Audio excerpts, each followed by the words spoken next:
Vida cristiana. ¿Cómo el Evangelio nos transforma para relacionarnos mejor? Artículo publicado el 30 de mayo del 2023, escrito por Charbela El Hage de Salcedo. Este artículo lo pueden ubicar en la página web de coaliciónporelevangelio.org.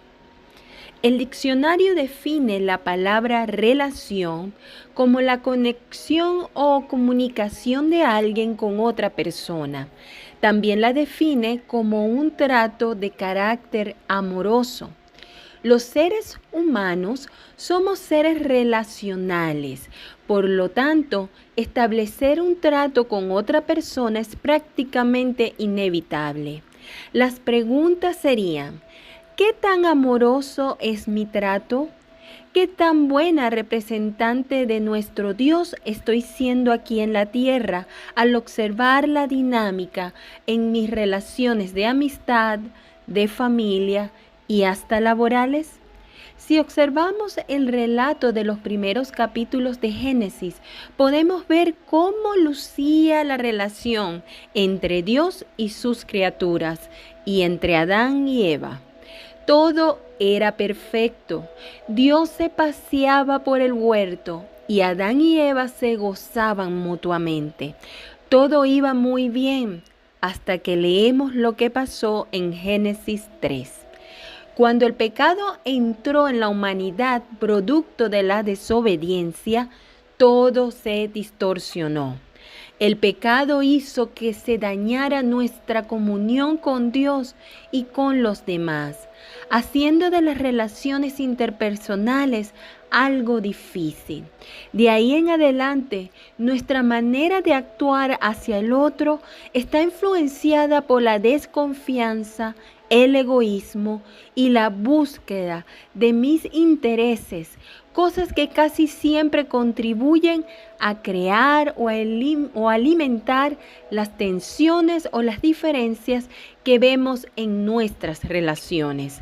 Pero Dios no nos dejó sin una solución a este problema.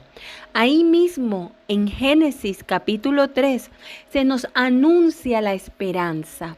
Un Salvador iba a venir a restaurar todo lo que el pecado había dañado. Génesis 3, versículo 15. Y así fue. Jesús es ese Salvador que pagó un alto precio por nuestra restauración. En la cruz, Jesús pagó por nuestros pecados, por lo cual, aunque vivimos en un mundo con presencia de pecado, ya no tenemos que pagar por él. Y el pecado ya no tiene poder sobre nosotros.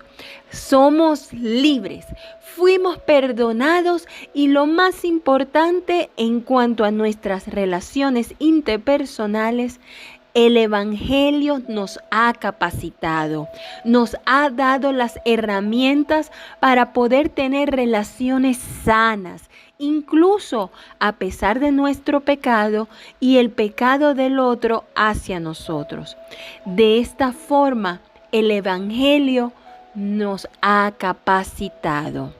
Me ha enseñado que todos somos pecadores con necesidad de un Salvador. Tener presente esa realidad espiritual de mi vida me prepara para entender mejor las respuestas pecaminosas del otro hacia mí. Cuando el otro me ofende, cuando el otro no se porta considerablemente o consideradamente conmigo, de inmediato debo recordar que si el ofensor es creyente, en él aún hay áreas de pecados a rendir al Señor. Reconozco que es desalentador ver a alguien que conoce el Evangelio actuar de forma pecaminosa, aun cuando sabemos que el pecado no tiene poder en nosotros, pero es ahí donde entra la misericordia que Dios tiene todos los días con nosotros, la misma que debo extenderles a ellos.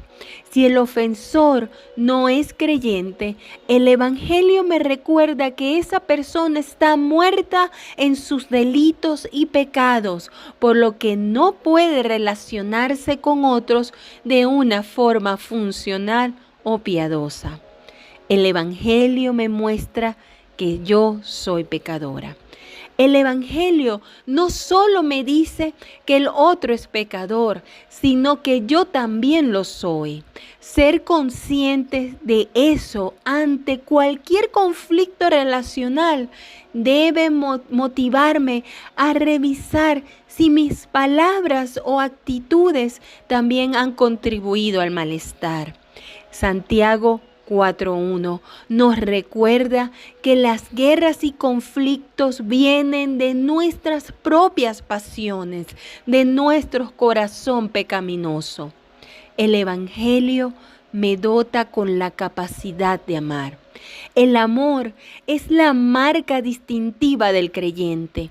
En Juan 13:35, Jesús nos dice: en esto conocerán todos que son mis discípulos, si se tienen amor los unos a los otros. Un corazón amoroso es un corazón misericordioso, porque el amor es esa capacidad de entregar afecto al otro, aún sin merecerlo. Y eso fue lo que hizo Jesús por nosotros, amarnos hasta el punto de entregarse en una cruz para otorgarnos salvación. Juan capítulo 3, versículo 16. La misma palabra nos advierte que nos es más fácil amar a quienes nos aman, pero nos recuerda que esto no hay ningún mérito. Lucas 6, versículo 32.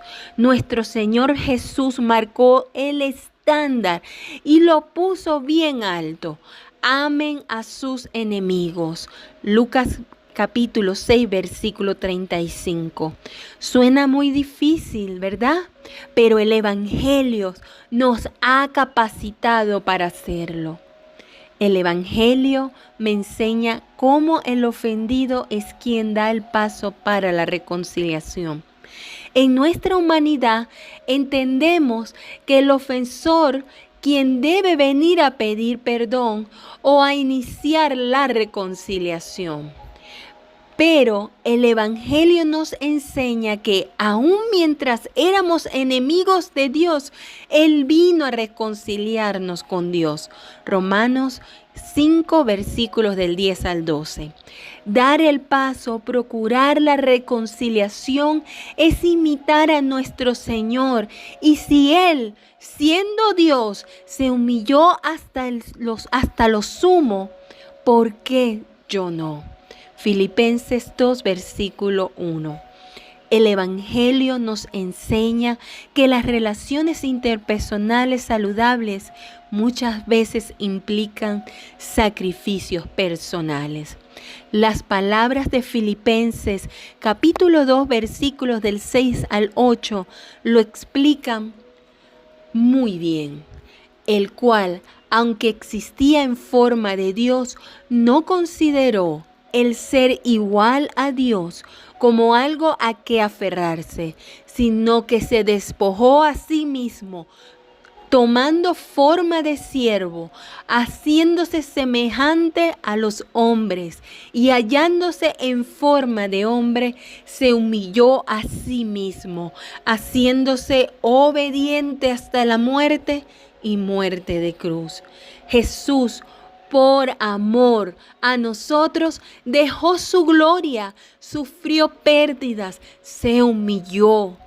El desprendimiento de nuestros derechos y de nuestras posiciones es una de las cosas por las que el corazón más batalla. Mirar a Jesús y ver lo que hizo debe ser motivación suficiente para hacerlo. Te invito a hacer esta oración. Señor, gracias por la cruz. Sin ella no veríamos claramente lo que te costó que pudiéramos tener una relación contigo. Gracias. Gracias por tu evangelio que nos indica cuál debe ser el enfoque de una relación, que me ilustra el extraordinario valor que tienen las relaciones, que me advierte de las aflicciones que voy a encontrar en ellas, producto de nuestro pecado. Gracias, gracias Señor por el evangelio que me enseña cómo sanarlas. Charvela El Haye de Salcedo es diaconisa de la IBI y en la misma forma parte del Ministerio de Mujeres ESER. Está casada con el pastor Héctor Salcedo, con quien ha procreado 2 hijos, Elías y Daniel. Junto a Patricia de Namun, es coanfitriona del podcast De la Biblia a la Vida. Charvela posee una maestría en formación espiritual y discipulado del Moody Theological Seminary de la ciudad de Chicago.